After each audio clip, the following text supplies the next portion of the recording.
मंडळी, लग्नानंतर होईलच प्रेम या मालिकेचा आजचा म्हणजे 14 ऑगस्टचा एपिसोड रिव्ह्यू तुम्ही ऐकत आहात. आज एपिसोडमध्ये खूपच थरार रंगवलाय बरं का त्यांनी मंडळी. आज डायलॉग कमी आणि प्रात्यक्षिक जास्ती बघायला मिळणार आहे तुम्हाला. छान दाखवलाय त्यांनी आजचा भाग सुद्धा. सुरुवातीला आपण बघतोय काव्याने काल श्रीखंड ओळखलं होतं ना, ते सोन्याची अंगठी निघाली आहे त्यामध्ये. आता हे विक्रम म्हणतात त्यात काय दागिना आहे तो बघ तरी काव्या. काव्या बघते आणि त्यात सोन्याची अंगठी असते. काव्या आता नंदिनीला म्हणते, अगं ताई हे कशाला? नंदिनी म्हणते, राहू दे ग. आता पार्थने तेच श्रीखंड काव्याला प्रेमाने भरवलंय. यांच्या दोघांच्या प्रेमाची निशाणी आहे ना ती. आर्याचं सीन दाखवलंय बरं का मंडळी. आता आर्या ते कपाट उघडते, त्यातली ती लिगल फाईल बघते आणि ती लंपास करते. पण आता प्रश्न पडला होता मला सुद्धा तुमच्यासारखाच, की एवढी मोठी फाईल ही इथनं चोरून कशी नेणार? ती फार हुशार आहे बरं का डॉक्टर आर्या. तिने काय केलं ते बघा. आता मध्ये मध्ये वसू आत्या दाखवल्यात बरं का. आणि वसू आत्या आर्याला बघत असतात, ती कपाटातनं काहीतरी चोरते. त्यांच्या मनात प्रश्न येतो, ही काय करते? आर्या आता ती फाईल काढते, बघते त्यातले लिगल डॉक्युमेंट. खूप वेळ त्यांनी हे रंगवलंय बरं का मंडळी. जरा स्लो दाखवलंय सगळं हे. आणि इकडे रम्याला कळवतात वसू आत्या, अगं ती आर्या आहे ना, ती बेडरूम मध्ये आहे बरं का नंदिनीच्या. आता रम्या म्हणते, आई ती जे काही करते ना त्याचं सगळं शूट कर बरं का.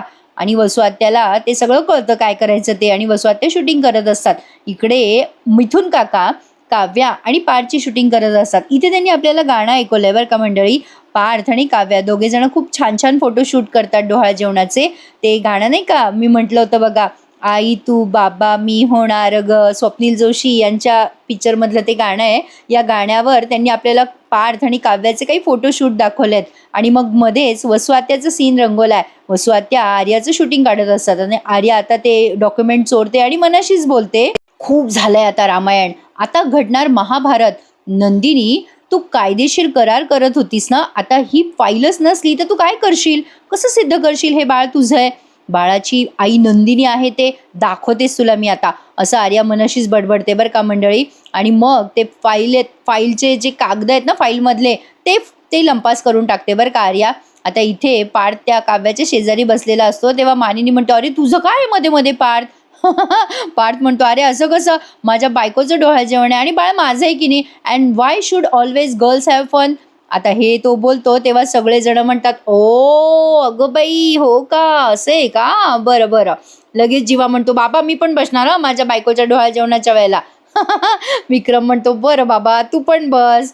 आता त्यांनी ते पदार्थ झाकून ठेवलेत आणि नेहमीचं ते परीक्षण असतं ना, मुलगा होणार की मुलगी होणार, ते त्यांनी आता इथे आपल्याला दाखवलंय. विक्रम लगेच म्हणतात, हे सगळं ते कोंबडा आहे का कोंबडी आहे ते ओळखायसाठी ठेवलं ना? पार्थ म्हणतो, बाबा काय हो? मानिनी म्हणते, अहो विक्रम तुम्ही काही पण बोलता, कोंबडा कोंबडी काय, अहो मुलगा होणार का मुलगी होणार ते ओळखायचंय. मग नंदिनी पण हसायला लागते. मग आता ते सांगतात सगळेजण. नंदिनी म्हणते, काव्या आता यातला एक पदार्थ तू ओळखायचा बरं का, आणि त्यावरनं आम्ही ठरवणार तुला मुलगा होणार की पहिला मुलगी होणार. जीवा म्हणतो, जिलबी निघाली तर लक्ष्मी आहे बरं का, आणि लाडू निघाला तर लगेच पार्थ म्हणतो बेबो होणार. मग लगेच सगळेजण म्हणतात बेबो. मग पार्थ म्हणतो, नाही म्हणजे ते मुलगा मुलगा होईल असं. सगळेजण हसायला लागतात पार्थला. आता विक्रम म्हणतात, बापरे यांनी पोरांची नावं आधीच ठरवली आहेत वाटतं, बेबो काय नाव ठेवलं रे? शारदाताई म्हणतात, तुम्ही जे ठरवलंय ना जावाई बापू तेच होणार बरं का. आता लगेच जीवा म्हणतो, बडे भैया दिल थांब के बैठो. मग काव्या ते काढते बाजूला केळीचं पान आणि लाडू निघतो बरं का मंडळी. म्हणजे यांच्या मनाप्रमाणे होणार आहे असं काहीतरी भासवलंय. हे आपलं काहीतरी मनाचे खेळ असतात, काहीतरी गंमत जम्मत असते बरं का. काव्याने ते ओळखलं आणि मग रम्या अशी कशी तरी तोंड करते लाडू काढल्यावर. पार्थ मात्र खुश होतो आणि म्हणतो, अरे वा बेबोच होणार. आणि मग तो प्रेमाने भरवतो लाडू काव्याला. विक्रम म्हणतात, अरे काय जिलेबी निघाली असती तर बरं झालं असतं, आधीच आपल्या देशमुखांकडे 3-3 पोरं आहे, आता पुन्हा कशाला लाडू? तेवढ्यात जीवा खुणवतो बरं का नंदिनीला, की जिलेबी आपली निघेल म्हणून. मग मानिनी म्हणते, अहो मुलगा होऊ द्या नाही तर मुलगी, बाळ बाळांतीन सुखरूप पाहिजे बाई, बस आपल्याला काय हवंय? मिथुन काका म्हणतात, बरोबर बोलल्यात वहिनी, आय लाईक दिस. नाही म्हणजे आपल्याला गोडधोड खायला मिळणार आहे ना, हे आय लाईक दिस. असं म्हणून आता यांचा लाडू भरण्याचा कार्यक्रम सुरू झालाय. इकडे वसू आत्या बिचाऱ्या सगळ्या कार्यक्रमात अपसेटच असतात. हे लाडू भरवायचं चाललेलं असतं तेव्हा या मानिनी म्हणतात, अगं आर्या कुठे? नंदिनी तिला बोलव ना. नंदिनी आता आर्याला शोधायला लागते. तेव्हा वसू आत्या खाली येतात आणि रम्या विचारते, आई काय करत होती ग ती वरती? पुन्हा वसू आत्या म्हणतात, ती जीवाच्याच बेडरूम मध्ये बरं का, कपाट उचकतीये ती जीवा आणि नंदिनीचं. नंदिनी आधी काव्याच्या रूम मध्ये जाते, तिथे आर्या नसते आणि मग नंदिनी तिच्या रूम मध्ये येते. आता ती तिचं रूम वर चढत असतानाच त्यांनी एवढं रंगवलंय मंडळी की काय सांगू तुम्हाला. तसा आजचा एपिसोड थोडा स्लो आहे पण छान दाखवलाय त्यांनी.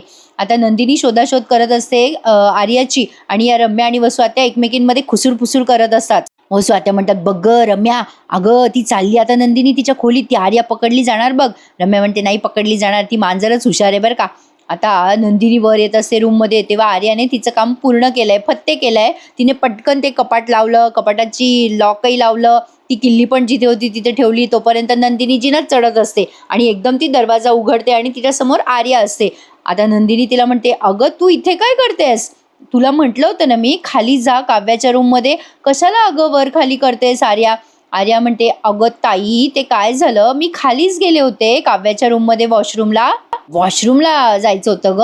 मग लगेच नंदिनी म्हणते, अगं मग तुला सांगितलं होतं ना मी आर्या की खालीच जा काव्याच्या रूममध्ये, तू वर खाली का करतेस? लगेच आर्या म्हणते, गेले होते ग काव्याच्या रूममध्ये, फ्लश चेक केला मी आणि तो खराब होता, त्यामुळे मी पोट सावरत वर आले, काही चुकलं का ग माझं?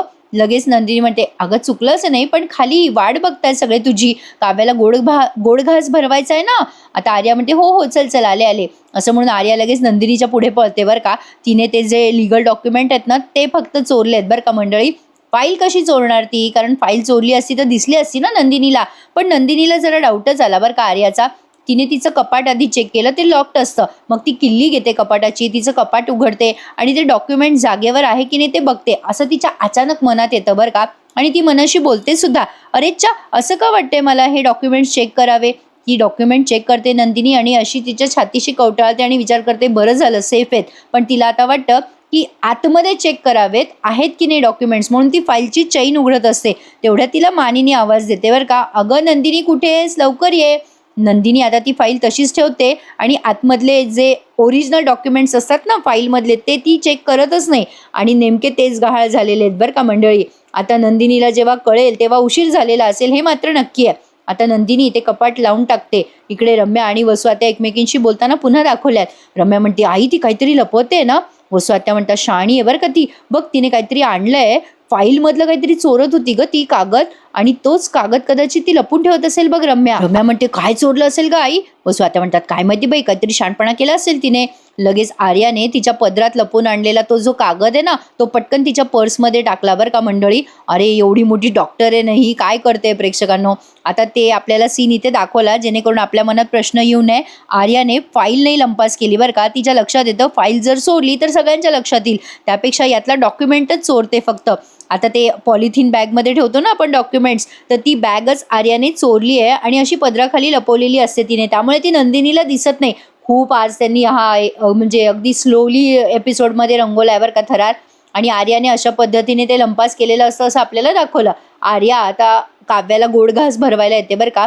ती काव्याला घास भरवते, पण तिच्या मनात असं येतं की मी आता जन्मजयला सुद्धा हा गोड घास माझ्या हाताने भरवणार, जिलेबीचा घास त्याला खायला आवडेल माझ्या हातनं, अशी स्वतःच्याच मनाशी बोलत असते. पण तिला आता असं वाटतं की डायरेक्ट जर घास भरवला तर शारदा काकू तिच्याकडे रागाने बघतील, म्हणजे नंदिनी काव्याची आई. म्हणून ती आता एक हुशारी करते बरं का. ती काय करते, आधी काव्या आणि पार्थला घास भरवते, त्यांना कॉंग्रॅच्युलेशन करते आणि मग तोच जिलेबीचा घास मानिनीला भरवते आणि म्हणते, मानिनी आई तुमचं जास्ती अभिनंदन बरं का, अहो तुम्ही आजी होणार आहात. मग विक्रम म्हणतात, अगं मानिनीला जरा जास्ती घास भरव गोडाचा. आणि मग लगेच विक्रमला पण भरवते बरं का आर्या आणि म्हणते, तुमचं पण अभिनंदन, तुम्ही पण आजोबा होणार आहात ना. आता विक्रमच्या बाजूला जीवा उभा असतो. आता ती जीवाजवळ येते आणि म्हणते, जन्मजय तुला पण भरवते हं. आता जीवा तिच्याकडे बघायला लागतो, नंदिनी तिच्याकडे बघायला लागते, शारदाताई पण रागाने बघतात. जीवा म्हणतो, तुला कसं कळलं ग, मला हे हवंय, मला स्वतः भरवायचा आहे हा घास, असं जीवा म्हणतो. तेव्हा जरा सस्पेन्स रंगलाय बरं का. कोणाला काही कळे ना की हा असा काय बोलतोय आर्याला. त्या जिलेबीचा घास त्याने आर्याच्या हातातून घेतला आणि तो घास तो नंदिनीला भरवायचा असं म्हणतो बरं का. आणि मग सगळेजण खुश होतात आणि ते म्युझिक वाजतं लग्नानंतरचं. जीवा आता नंदिनी जवळ येतो आणि तिला तो जिलेबीचा घास खाऊ घालतो. आर्याचं तोंड पडलेलं असतं त्यामुळे. नंदिनी आता जीवाच्या हाताने तो जिलेबीचा घास खाते आणि म्हणते, जीवा मी पण भरवू का तुम्हाला?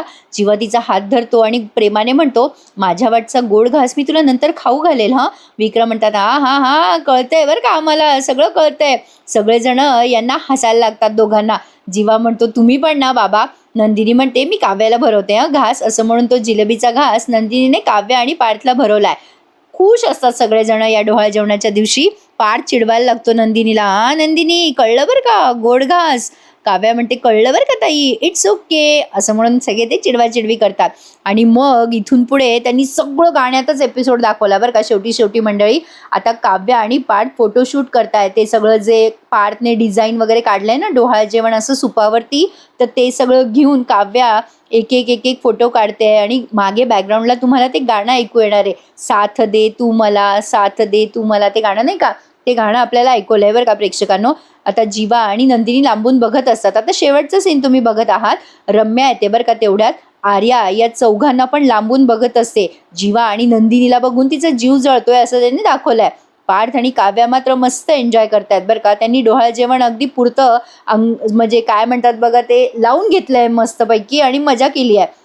तर ही काव्या एक फोटोशूट करते. आता आर्या तिथून निघून जात असते पण या दोघांना बघत असते. आता लांबूनच ती बघते जीवा आणि नंदिनीला. तेवढ्यात रम्या येते बरं का तिथे आणि तिच्या कानात काय बोलते बघा, आपण ज्याला जीव लावतो ना तो दुसऱ्या कोणासाठी तरी जीव देतो हे बघून खूप वाईट वाटतं. आता ही रम्या पार्थ आणि काव्याकडे बघून बोलत असते आणि आर्या जीवा नंदिनीकडे बघत असते. अरे अरे एवढाच एक विषय मिळतो का यांना, म्हणजे जगात दुसरे विषय शिल्लक राहिले नाही का? काही करिअर असतं, नोकरी असते, कमवावं लागतं, पैसा असतो, काही नाहीच आहे यांना.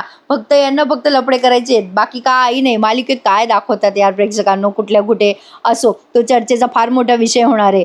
रम्या आता त्या मुद्दाम आर्याला म्हणते बरं का, अगं आर्या यासारखं दुःख नाही ग. आर्या लगेच कसं तरी करत असते बरं का, म्हणजे तिला विचित्र वाटत असतं. मग रम्या म्हणते आर्या तुला पण खूप त्रास होतोय ना ग, एक गोष्ट लक्षात ठेव, आभाळ कोणाचंच नसतं, लक्षात ठेव. आपल्याला जी खिडकीतनं दिसतं ना ते आपलं आभाळ असतं. मी स्वतःला काव्याच्या जागी बघते बघ. आता आर्या तिच्याकडे बघायला लागते बरं का लगेच. आता रम्या पुढे म्हणते तशीच तू स्वतःला नंदिनीच्या जागी बघतेस का ग आर्या? आर्या आता रम्याला काहीच बोलत नाही बरं का, नुसती बघत असते रम्याकडे आर्या. पण रम्या तिला म्हणते सांग ना आर्या, तू स्वतःला नंदिनीच्या जागी बघतेस ना? रम्या तिला खूप फोर्स करते पण आता आर्या काहीच बोलत नाही आणि निघून जाते. रम्या आता हसायला लागते आर्या गेल्यावर आणि म्हणते चला, म्हणजे खडा अगदी योग्य ठिकाणी लागलाय तर. आणि मंडळी आजच्या या फोटो सेशनवर आणि या सगळ्या प्रात्यक्षिकावर हा एपिसोड संपला बरं का. कसा वाटला तुम्हाला हा डोहाळ जेवणाचा सगळा एकूणच एपिसोड? मला कमेंटमध्ये नक्की कळवा. तर उद्याच्या भागात मला वाटलंच होतं गुरुजी येणार आहेत बरं का मंडळी आणि या सगळ्यांना अलर्ट करणारे. हे सगळे थकून भागून बसलेले असतात आणि झालेल्या डोहाळ जेवणाची चर्चा करत असतात. तेवढ्यात गुरुजी येतात आणि म्हणतात सगळ्यांनी सावध राहा, आता पुन्हा एकदा 16 ऑगस्ट सारखा दिवस येणार आहे. शारदाताई सहज म्हणतात डिलिव्हरी कधी होईल माहित नाही, पण बाई अगं 16 ऑगस्टला परीक्षा आहे बरं का काव्य तुझी. तेवढ्यात गुरुजी येतात आणि म्हणतात 16 ऑगस्टला, 16 ऑगस्ट हा दिवस 16 डिसेंबर सारखाच वादळी आहे, सगळ्यांनी काळजी घ्या. हे सगळे वारे आदल्या रात्रीपासून सुरू होणार आहे, हे वादळी वारे आदल्या रात्रीपासून सुरू होणार आहेत असं गुरुजी सगळ्यांना सांगतात बरं का मंडळी. आता या सगळ्या भानगडीमध्ये काव्याची प्री मॅच्युअर डिलिव्हरी होईल का, सगळा खुलासा होईल का, काय काय होणार आहे हे सगळे एपिसोड बघा बरं का मंडळी, कारण काहीतरी मोठा ट्विस्ट घेऊन येणार आहेत ते, असं ते सोशल मीडियावर जाहीर करतात. बघूयात आता लग्नानंतर होईलच प्रेम या मालिकेत काय नवीन ट्विस्ट येतोय.